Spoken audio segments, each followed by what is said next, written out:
Hi guys, ipapakita ko sa inyo ang aking desk. Let's go! Kilig na.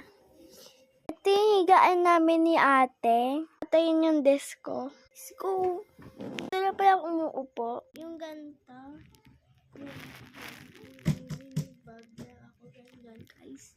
At dito ko nilalagay yung camera. Table ko, pero nilagyan lang niyan at niyon. Nilagyan ko lang yan para may harang. Hindi mahulog mga gamit. Pala mayroon akong dinaroming niyan. DC Duck. I-rate nyo guys, mag-comment kayo. Ayan naman, ang mga mga things. Right, ang dami diba? Ito pa siya. Gyanan. Na meron laruan.